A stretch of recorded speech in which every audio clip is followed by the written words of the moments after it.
Magandang araw po sa inyong lahat mga kababayan at welcome back dito po sa PNR at ito nga mga karibin natin napaamin na. Nako, lagot, Bryce nadulas, utos, kamera. Ayan mga kababayan, patungkol po riyan ang ating aalamin at bibigyan ng komento ngayong araw na ito. Pero bago po ang lahat mga kababayan, sa mga hindi pa po nakapag-subscribe sa ating munting channel ay pa-subscribe naman po. At palike na rin po ng video ito. Maraming salamat mga kababayan at eto na nga, simulan na po natin to.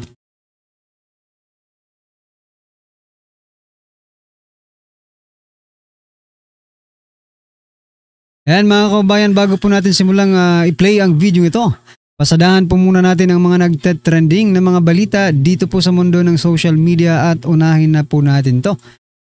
Mayor Magalong, nako, nagsalita na po si Mayor Magalong. Sabi niya po dito, mas pipiliin pa nilang alisin ako kaysa habulin ang mga utak ng dambuhalang pandarambong hindi ko maintindihan. Ayan mga kababayan, yan ang naging pahayag matapos ang kusang pagbibitiw ni Baguio City Mayor Benjamin Magalong bilang advisor ng Interagency Committee on Intelligence or ICI. Nako, hindi po ito ICI, hindi po ito Interagency Committee, no. Ito po yung tinatawag na Independent Commission on Infrastructure, di ba? Dahil umano sa mga akusasyong conflict of interest mula sa Malacanang, nako po, ang kanyang pag-alis ay nag-ugat umano sa paniniwalang mas inuuna ng mga otoridad ang pagtanggal sa kanya kaysa pagtuunan ng pansin ang mga tunay na salarin sa likod ng maanumalyang flood control anomalies. Ayan mga kababayan, anong masasabi nyo dito? Yung nag-iisang pag-asa natin dyan po sa Independent Commission on Infrastructure or ICI na si Mayor Magalong ay nagbitiw na. Tapos ang gagawin pa po nila dyan po sa mga hearing na ginagawa or investigasyon na ginagawa nila sa ICI ay hindi po nila isa sa publiko. Aba, very transparent po. Kabaliktaran no? Napaka-transparent talaga ng anong ito ng administrasyong ito. Biruin mo.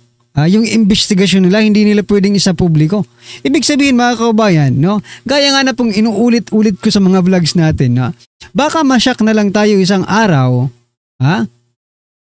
resulta na lang po ang makikita natin at wala dito yung mga pangalang hinahanap natin tulad po ni Saldico, ni Romualdez at ni President Bongbong Marcos Jr. Diba? Anyway, ano po ang inyong masasabi dyan? I-comment nyo na lang po mga kabayan at good luck sa'yo, Mayor Magalong. Siyempre, tatanggalin ka talaga nila. Isa ka sa mga tinik dyan. Ikaw yung magiging mata ng bayan. Paano ba yan? Wala na pong mata ng bayan dyan po sa ICI. Alright? Ito mga kabayan, samantala, President Bongbong Marcos Jr., sabi niya po dito, 300 bilyon na halaga ng flood control projects, tuloy pa rin. Linalabanan nga talaga nila ang korupsyon. Diba? The President, linalabanan talaga nila ang korupsyon dahil mayroon pang natitirang 300 bilyon para sa flood control project. Di ba sabi nga ng tao, akala ko ba nakikinig kayo sa taong bayan? Di ba? Akala ko ba pera ng taong bayan yan at nakikinig kayo sa taong bayan? Di ba? Sabi po ng taong bayan, tanggalin na ang budget dyan sa flood control projects na yan. Hindi ba pwedeng wala ng flood control project muna sa 2026 para naman, di ba? Para naman po magkaroon talaga ng tunay na savings ang ating, kaso hindi rin Pag tinanggal po nila sa flood control project yung budget, ilalagay po nila sa ibang agency para may gamit yung, hindi ba pwedeng wag nilang muna? Diba? Para maka-savings naman po talaga ang Pilipinas. Wag nyo nang i-transfer doon. Ipondo lang yan dyan for emergency purposes. Diba? Hindi Kailangan talagang gamitin mga kababayan. Ano masasabi nyo dito? 300 billion for flood control project. Di ba, itong mga pag-iimbestiga ngayon ng ICI, ng Senado, ng Kamara, magiging useless po ito kasi may pondo na naman po. Panibago. Di ba? Panibago kasi wala pa namang nakukulong. Antahin nyo na may makulong, na may maparusahan, na mga politiko, mga contractors, o kung sino pa man, before po kayo maglagay ulit ng pondo kung talagang gusto nyo itong pagbabago. Kasi pag mayroon na po, di ba, pag mayroon na pong napatunayan at nakulong ng mga politiko, dyan po magbabago ang sistema natin pagdating po sa flood control project. Kasi mag-iingat na yan sila At hindi na sila magnakaw sa kaban ng bayan dahil mayroon na pong example. For instance, yung mga congressman, di ba? Pero hindi. This is the best way. Ito siguro yung the best way ni President Bongbong Marcos Jr. Lagyan natin ng 300 billion kahit mayroon pa yan. Mga anomalya dyan, okay lang yan. Magnakaw ulit kayo. Ito, 300 billion para sa inyo. Naloko na. Anyway, ano po ang inyong masasabi dyan mga kabayan? I-comment nyo na lang. At eto, pasadahan din po natin itong si Senator Ping Lacson. Sabi niya po dito, almost all senators had insertion in 2025 budget. Ayan. Walang congressman? Senator Ping Lacson, wala po bang congressman na involved dyan sa insertion? Kasi masigasig kayo pagdating sa mga senador. Pag nababanggit po yung pangalang Romualdez, parang tumitiklo po si Speaker si Senator Ping Lacson, Senate President pro tempore, na si chairman po ng Blue Ribbon Committee na si Senator Ping Lacson. Tumitiklop pagdating po sa mga congressman. Pero pagdating po sa mga senators, aray ko po. Mabilis pa sa alas 4 ang kanyang mga komento. Alright. Sabi naman po dito ni ito, paborito po natin ito. Si Congressman Kiko Barzaga, sabi niya naman po mga kabayan, si Senator Ping Lacson ay isang malaking kahihiyan ng Cavite. Mas pinili niyang protektahan si Marcos at Romualdez kaysa pagsilbihan ang taong bayan. Ano po ang inyong masasabi dyan mga kabayan? Pinatamaan ni Representative Kiko Barzaga si Senator Ping Lacson kaugnay sa kontrobersiya ng flood control anomalies. Ayon kay Barzaga, labis na ikinadismaya ng Caviteño ang naging panig ni Lacson na umano'y mas pinili pang ipagtanggol sina Pangulong Marcos Jr. at former Speaker Martin Romualdez imbis na unahin ang taong bayan o ang interes ng publiko. Yan mga kabayan, ano po ang inyong opinion dyan? I-comment nyo na lang po. At eto, pasadahan na po natin ang video ito. Eto na po. Yan, makikita mo talagang patunay na nagsisinungaling itong Bryce na ito. At kasi ganito lang yan Ba't natin nasabi na nabuking tuloy itong mga congressman na ginagamit itong sila Bryce? Kasi nagsisinungaling sila. Doong unang hearing, wala silang tinutulong senador. Nung napunta na sila sa Kamara, biglang nagturo sila ng senador. Napatunayan natin kahapon at ngayon, yung mga kasinungalingan nito ni Bryce, na ibig lamang pong sabihin na talagang ginagamit sila ng mga congressman para po ma-divert yung issue. Para ho hindi masisi yung kanilang pinuno doon. Nako, ito pa, akala nyo yun lang, mayroon pa, sabi ko sa inyo. Mapakatindi ng kasinungalingan ito. Puntahan ko si Bryce, Mr. Chairman, Engineer Bryce, nagpunta ka rin sa Kamara de Representantes at doon marami kang sinabi, may mga picture, kagaya nung sinasabi ni JP na pinicturean niya yung isang telepono at di umano ito ay... Ang galing ni ni Villanueva dito, panoorin nyo. Ang lupit, ang galing, dinaig pa abogado, dinaig pa yung Blue Ribbon na chairman Tingnan nyo kung paano niya dito nabuking itong mga to panoorin nyo. Conversation ni Joel Villanueva at isang Henry Alcantara. At nakakalungkot man na kahit ito'y isang picture lang from a different phone, parang tinanggap na gospel truth dun sa camera, no? May ipapakita rin akong picture sa iyo, Bryce. Pakitignan itong picture na to. Lupit niyan. Pakilakihan. Nako. Grabe. Bryce, naaalala mo ba yung messages na ito? Your Honor, ngayon ko lang po nakita yan. Wala po ako nababasang ganyang messages po. Numero mo ba yan na nakikita sa telepono? Numero mo ba yan? Numero ba ng congressman yan? Wala pong nakalagay na numero, Your Honor. Kala mo matalino siya. Kasi noong unang ano ko to, sabi ko wala naman numero tinanong niya, numero mo ba yan? Di ba? Sabi niya, wala naman numero dyan At tingnan mo yung sagot ni Villanueva. So pareho pala dun sa binanggit ni JP, wala ring numero. Naalala mo yung message na yan? So yung pinakita pala niya sa camera, wala ring numero. So ibinibintang lang kay Joel Villanueva na wala namang numero. So pareho lang din, wala ring numero to. Ako hindi po. Kasi may nakapagsabi sa akin, ikaw daw ito. Paano kung ipagpilitan kung ikaw din yan?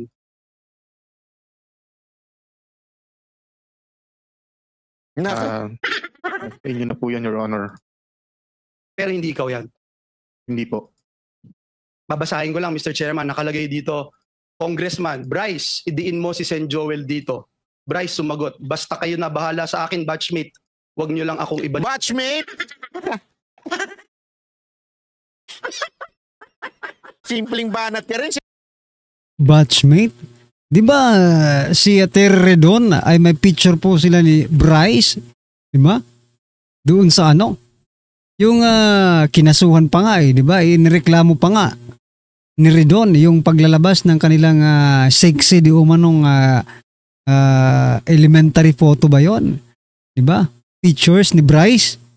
Aba, batchmate Senator Joel Anong batchmate? So para mo sinasabi yung batchmate niya sa camera.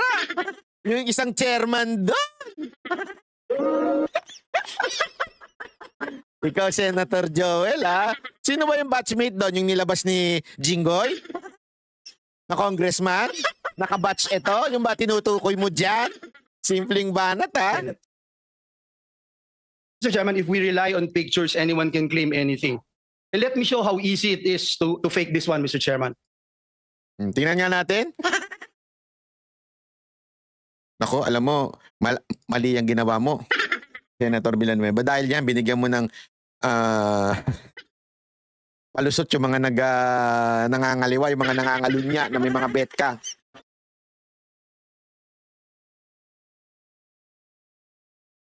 Galing, Kaya hindi ako naniniwala doon sa mga screenshot. Meron isang vlogger mahilig yung maglabas ng screenshot Tangina, napakasinungaling nun. Ayaw nyo maniwala, ang dali-daling gawin yan Ayaw nyo maniwala. Ayan, dinemo na ni Joel Villanueva. Kaya yung vlogger na lagi naglalabas ng screenshot, delicate siya. Maniwala kayo sa akin, delikado yan. 20 seconds, Mr. Chairman. Galing 20 seconds Nakagawa na siya ng lies. May sagot Ang bilis. may sagot agad. Nako, yari.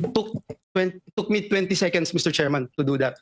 Mr. Chairman, maaaring sabihin yung cellphone na nagpicture at ang metadata ng picture na ito ay para sabihin kinuhanan talaga noong October 2023. Ayan tingnan mo itsura ni Bryce Sabi niya, yari tayo dito.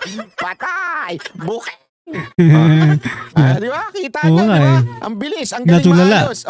Kaya lang, paano ba? Sandali, may timestamp yan Yung tinatawag na kung kailan kinuhanan yung picture nung parang hindi screenshot yun yung picture mismo. Di ba? Kasi ito yung pinakita, ito yung cellphone, tapos pinicturean ng cellphone, di ba? So, dito may timestamp doon sa nagpicture. Paano mo ngayon babaguhin yan? Tingnan nga natin. Joel Villanueva, paano mo babaguhin yan? Kanina si Mr. JP nagsasabi, baka 2022. Pakita din po natin kung paano mag-alter sa metadata of an image. Sige nga.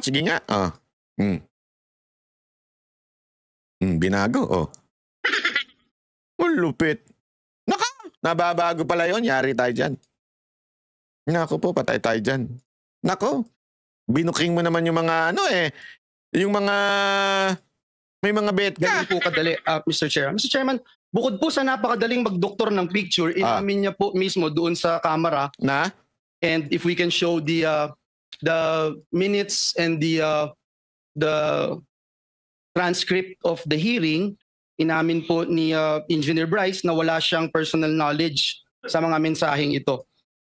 Can you confirm, Engineer Bryce, itong binanggit nyo na Your Honor regarding sa mga text messages po, wala po. Kasi you're being asked to prove your allegations na may pruweba or usapan tayo, or at least make sure for fairness sake, sabi niya Rep. Adyong. Would you confirm na ito po yung naging sagot nyo, sir? Nako po. Ano yun? Yes, Your Honor. Nako, patay ka. Ibig sabihin, hearsay, Mr. Chairman, daig pa po nito yung chismis. Nako. Alam natin pag mga chismis.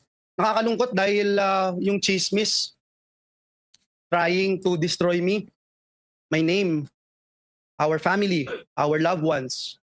May mga anak din ako, Engineer Bryce. At higit sa lahat yung simbahan na aking nire-represent na milyong-milyong tao ang nire-respeto yung aking pananampalataya. Mr. Chairman, tandaan din po natin na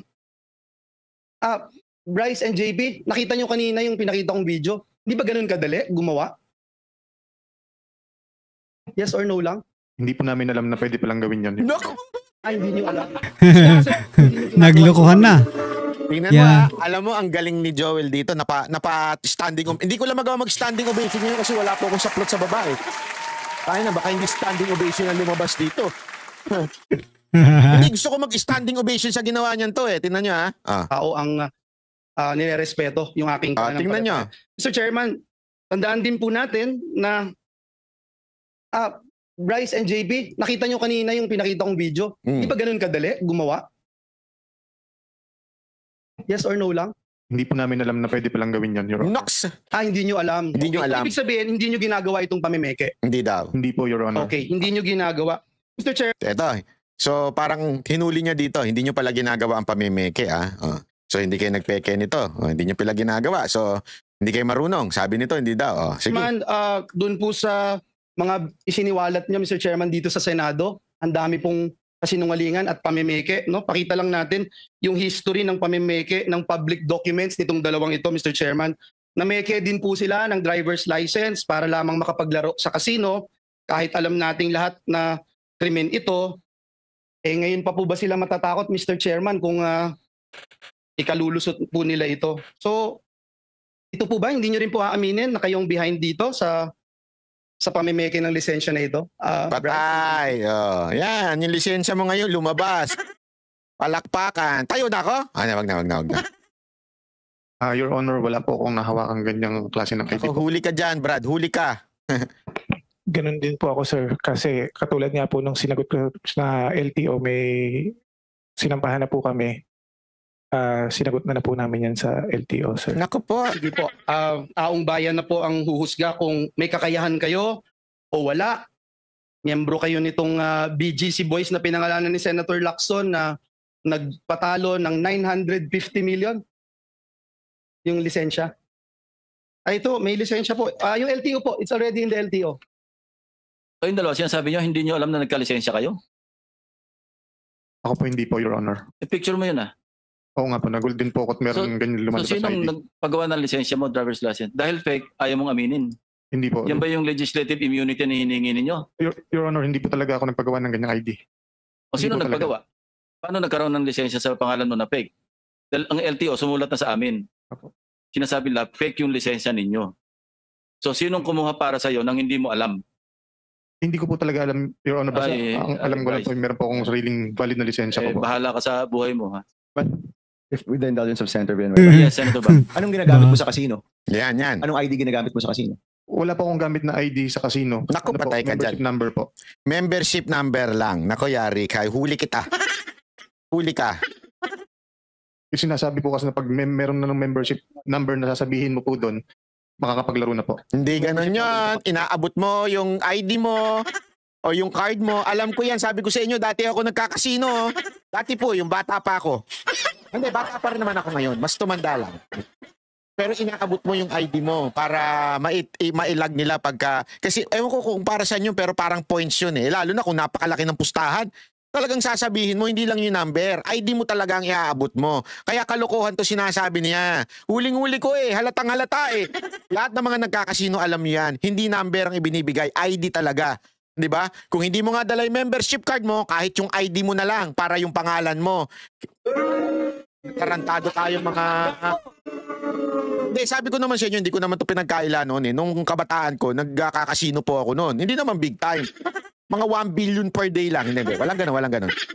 Hindi naman ganon. Mga maliliit lang po na nilalaro ko. Pero alam mo yun, para may points ka, kailangan mong ibigay yung membership card mo or ID mo. Walang number lang. Kalokohan. Alam mo? Nakapangalan po sa Sa? yung Marvin De Guzman. Oh, yun na nga. So may Marvin De Guzman ka nga na alias. Nadulas siya dito So meron talaga ang pangalan na Marvin. Ayun po yung nandun sa may membership number na ginagamit ko. Nako. Pero ID, membership ID, at saka license, wala po akong gano'n na Marvin De Guzman. So may number ka lang, binigyan ka lang number, isang malaking katarantaduhan yan. Gago! Alam mo, kung ako yan, binuking ko na yan dyan Hoy, sugarol ako dati! Hindi ganyan, number lang.